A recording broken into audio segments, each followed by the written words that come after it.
السلام علیکم عزیز طلباء، امید ہے آپ سب خیریت سے ہوں گے۔ جماعت پنجم مضمون اردو لیکچر نمبر 2۔ پیارے بچوں، آج کا ہمارا عنوان ہے رحمت عالم صلی اللہ علیہ وعلی آلہ واصحابہ وسلم۔ آج ہم اس کی پڑھائی کریں گے، وضاحت کریں گے اور ساتھ میں اس کے الفاظ معنی بھی ذہن نشین کریں گے۔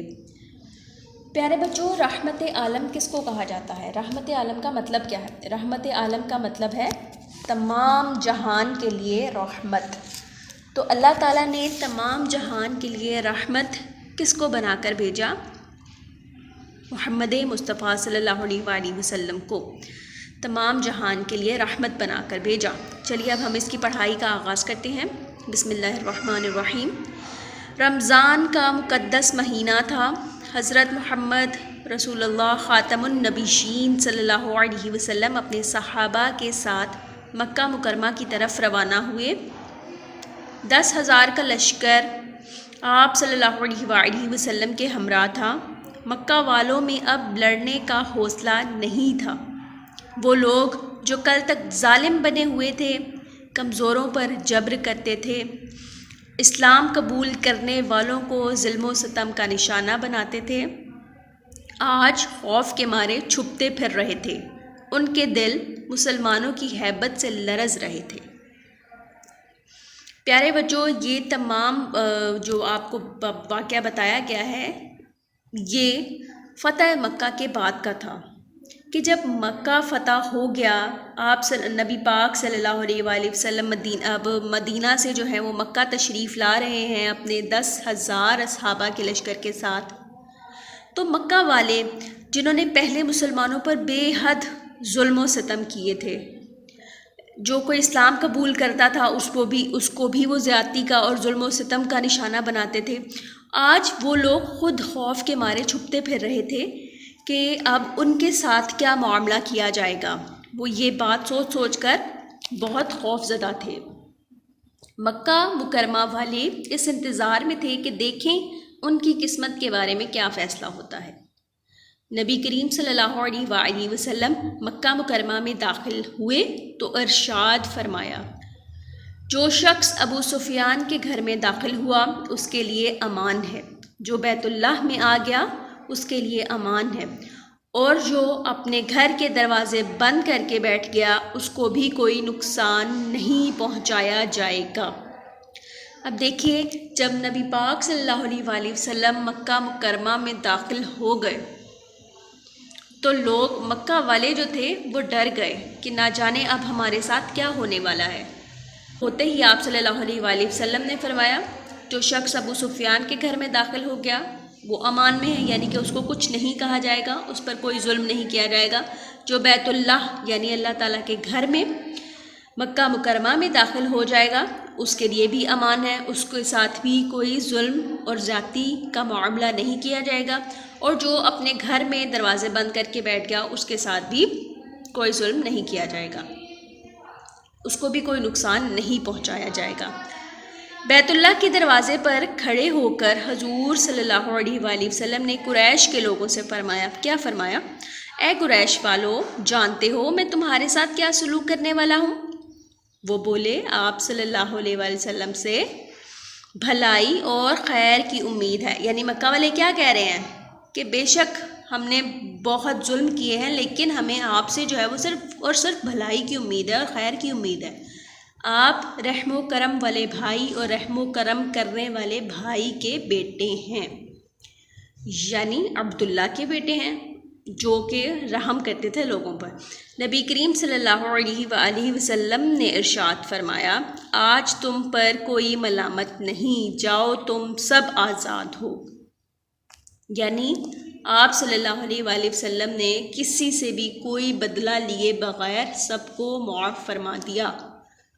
آپ صلی اللہ علیہ وآلہ وسلم کے پیارے چچا حضرت امیر حمزہ رضی اللہ تعالی عنہ کا قاتل وحشی اور قتل کروانے والے ہندہ بنت عتبہ آپ صلی اللہ علیہ وآلہ وسلم کے سامنے پیش ہوئے۔ دونوں نے آپ صلی اللہ علیہ وآلہ وسلم سے معافی مانگی انہیں معافی دے دی گئی۔ پوری انسانی تاریخ میں معافی اور درگزر کی ایسی شاندار مثال نہیں ملتی۔ اب دیکھیے کہ وہ لوگ جنہوں نے نبی پاک صلی اللہ علیہ وآلہ وسلم کے چچا حضرت حمزہ رضی اللہ امیر حمزہ رضی اللہ تعالیٰ عنہ کو جس نے قتل کیا تھا وحشی، اور اس کو قتل کروانے والی ہندہ، انہوں نے معافی مانگی تو رسول صلی اللہ علیہ وآلہ وسلم نے ان کو بھی معاف فرما دیا، جبکہ انہوں نے آپ صلی اللہ علیہ وآلہ وسلم کے چچا کا قتل کروایا تھا۔ اب فرمایا جا رہا ہے کہ یہاں پر اس سے بڑی، پوری تاریخ میں اس سے بڑی عفو درگزر کی، یعنی کہ معاف کر دینے کی مثال اور کہیں نہیں ملتی۔ عفو درگزر کا صرف یہ ایک واقعہ نہیں، حضور صلی اللہ علیہ وآلہ وسلم کی زندگی اس طرح کے واقعات سے بھری پڑی ہے، کیونکہ آپ صلی اللہ علیہ وآلہ وسلم تھے ہی رحمت للعالمین، کہ آپ صلی اللہ علیہ وسلم پوری دنیا کے لیے رحمت بنا کر بھیجے۔ تو جب رحمت بنا کر بھیجے گئے ہیں تو پھر سب کے لیے ہی رحمت ہیں، نہ صرف مسلمانوں کے لیے بلکہ کافروں کے لیے بھی آپ صلی اللہ علیہ وسلم رحمت ہیں، سراپے رحمت ہیں۔ آپ صلی اللہ علیہ وآلہ وسلم کی زندگی رحمت و شفقت اور عفو درگزر کا عملی نمونہ تھی۔ جان کے دشمن آپ صلی اللہ علیہ وآلہ وسلم سے کے رحم و کرم پر ہوتے تھے، آپ صلی اللہ علیہ وسلم انہیں امان دیتے۔ کسی کو لاچار اور بے یار و مددگار دیکھتے تو آپ صلی اللہ علیہ وسلم کا دل پسیج جاتا، یعنی کہ آپ صلی اللہ علیہ وسلم اگر کسی کو بھی مصیبت میں دیکھتے تھے تو آپ صلی اللہ علیہ وسلم کا دل جو ہے وہ اس کے لیے نرم ہو جاتا تھا، آپ کے دل میں نرم گوشہ پیدا ہو جاتا تھا، اور آپ صلی اللہ علیہ وسلم اس کے ساتھ رحم کا معاملہ فرماتے تھے۔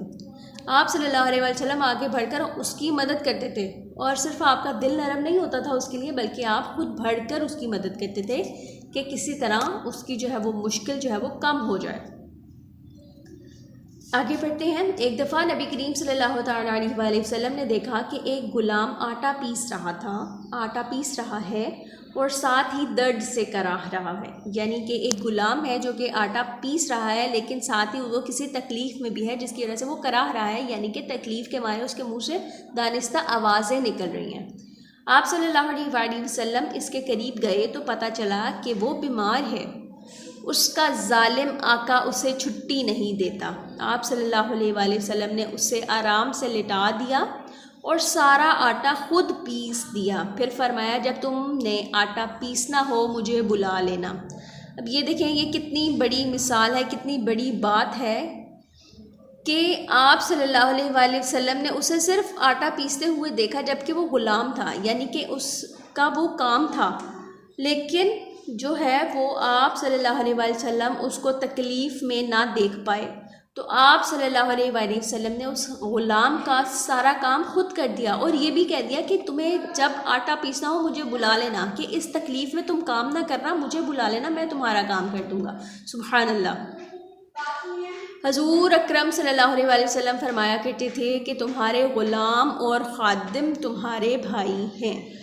اب اس بات سے کیا پتہ چلتا ہے؟ اس بات سے ہمیں یہ پتہ چلتا ہے کہ ہمیں اپنے غلام اور خادموں کے ساتھ بھی اپنے بھائیوں جیسا سلوک کرنا ہے، انہیں کمتر نہیں سمجھنا۔ اللہ تعالیٰ نے ان کو تمہارے ماتحت کر دیا ہے۔ ہر مسلمان کو چاہیے کہ جو کھانا خود کھائے اپنے غلام اور خادم کو بھی وہی کھانا کھلائے، اور جو کپڑا خود پہنے ان کو بھی وہی پہنائے، یعنی کہ ان کے ساتھ برابری والا سلوک کرے، ان کو کمتر بالکل نہ سمجھے۔ اپنے غلام اور خادم سے ایسی مشقت نہ لے جو اس کی طاقت سے بڑھ کر ہو، اور اگر اس کی طاقت سے بڑھ کر کام لے تو اس میں اس کی مدد کرے۔ یہاں پر آپ صلی اللہ علیہ وآلہ وسلم نے کھلے الفاظ میں بیان کر دیا کہ خادموں کے ساتھ بھی بدتر سلوک نہیں کرنا، جو خود کھانا ہے وہی ان کو کھلانا ہے، جو خود پہننا ہے وہی ان کو بھی پہنانا ہے، اور ان سے ان کی طاقت سے بڑھ کر کام نہیں لینا۔ نبی کریم صلی اللہ علیہ وآلہ وسلم انسانوں ہی نہیں بلکہ بے زبان جانوروں پر بھی بہت مہربان تھے، یہ تو ہم سب کو بھی پتہ ہے کہ آپ صلی اللہ علیہ وآلہ وسلم جانوروں کے ساتھ بھی بہت نرمی کے ساتھ اور بہت پیار سے پیش آتے تھے، ان کو کوئی تکلیف نہیں دیتے تھے، اور ان پر کسی قسم کا ظلم یا زیادتی ہوتے نہیں دیکھ سکتے تھے۔ حضرت محمد رسول اللہ خاتم النبیین صلی اللہ علیہ وآلہ وسلم نے جانوروں اور پرندوں کا خیال رکھنے کی نصیحت کی ہے، یعنی کہ ہمیں بھی تلقین کی ہے کہ ہمیں ان کا، جانوروں کا اور پرندوں کا خیال رکھنا ہے۔ ایک مرتبہ صحابہ نے چڑیا کے گھونسلے سے اس کے بچے اٹھا لیے، چڑیا سر پر منڈلانے لگی، یعنی کہ وہ پریشانی میں نا اپنے بچے کو ڈھونڈتے ہوئے ان کے سروں پر منڈلانے لگی۔ اللہ کے آخری نبی حضرت محمد رسول اللہ خاتم النبیین صلی اللہ علیہ وآلہ وسلم نے پوچھا کہ یہ چڑیا کیوں پریشان ہے؟ آپ صلی اللہ علیہ وسلم کو اس کی پریشانی جو ہے وہ محسوس ہو گئی کہ یہ چڑیا جو ہے وہ پریشان گھوم رہی ہے ہمارے سروں پر۔ صحابہ رضی اللہ تعالیٰ عنہم نے جواب دیا، یا رسول اللہ صلی اللہ علیہ وآلہ وسلم، ہم نے اس کے بچے اٹھا لیے ہیں۔ آپ صلی اللہ علیہ وآلہ وسلم نے فرمایا، جاؤ بچوں کو گھونسلے میں واپس رکھ دو۔ یہ سن کر صحابہ نے فوراً چڑیا کے بچے گھونسلے میں واپس رکھ دیے۔ اسی طرح سے ایک مرتبہ آپ صلی اللہ تعالیٰ علیہ وآلہ وسلم کہیں تشریف لے جا رہے تھے، راستے میں ایک اونٹ پر نظر پڑی جو بھوک کی وجہ سے کمزور ہو گیا تھا۔ آپ صلی اللہ علیہ وآلہ وسلم کو بہت دکھ ہوا۔ آپ صلی اللہ علیہ وآلہ وسلم نے فرمایا، لوگو ان بے زبانوں کے معاملے میں اللہ سے ڈرو۔ سچ یہ ہے کہ آپ صلی اللہ علیہ وآلہ وسلم کو تمام جہانوں کے لیے رحمت بنا کر بھیجا گیا۔ اب یہاں دیکھیے کہ ہمیں اس سبق کو پڑھ کے کیا سمجھ میں آتی ہے۔ ہمیں یہ پتہ چلتا ہے کہ آپ صلی اللہ علیہ وآلہ وسلم رحمت ہی رحمت ہے، اپنے دشمنوں کے لیے بھی رحمت ہے، اپنے چچا کے قاتلوں کے لیے بھی رحمت ہے، جانوروں کے لیے، غلاموں کے لیے بھی رحمت ہے، جاندوں کے لیے، سب کے لیے رحمت ہے۔ یعنی کہ آپ صلی اللہ علیہ وآلہ وسلم دنیا میں رحمت للعالمین بنا کر بھیجے گئے، تو آپ صلی اللہ علیہ وآلہ وسلم سب کے لیے رحمت ہی رحمت ہیں۔ پیارے بچوں، یہاں پر ہماری پڑھائی مکمل ہوتی ہے۔ اب ہم اس کے الفاظ معنی دیکھتے ہیں۔ الفاظ معنی آپ نے ذہن نشین کر لینے ہیں تاکہ ہمیں جو ہے وہ اس کے معنی اچھے سے پتہ چل جائے اور ہمیں کوئی مشکل پیش نہ آئے۔ الفاظ ہیں، ہم کرتے ہیں جبر، ظلم و ستم یعنی کہ مجبور کرنا۔ امید، اس کا معنی ہے خواہش یا آرزو۔ درگزر، اس کا معنی ہے معافی یعنی کسی کو معاف کر دینا۔ تکلیف، اس کا معنی ہے دکھ یا درد۔ لفظ ہے ہیبت، ہیبت کا معنی کیا ہے؟ ڈر۔ خیر، خیر کا معنی کیا ہے؟ بھلائی۔ ملامت کرنا، ملامت کرنا کا معنی ہے ڈانٹ ڈپٹ کرنا یا برا بھلا کہنا۔ ڈانٹنا، ڈانٹ ڈپٹ کرنا یا کسی کو برا بھلا کہنا۔ منڈلانا، منڈلانا کا معنی ہے چکر لگانا۔ پیارے بچوں، آج کا لیکچر ہمارا یہاں پہ مکمل ہوتا ہے۔ آپ نے اپنی ریڈنگ کرنی ہے، یعنی کہ پڑھائی کو دوبارہ پڑھنا ہے، اس میں دوبارہ سے آپ نے اس پر غور کرنا ہے، اس کے بعد آپ نے الفاظ معنی جو ہیں وہ ذہن نشین کر لینے ہیں۔ جزاک اللہ خیرہ، اپنا بہت سارا خیال رکھیے گا۔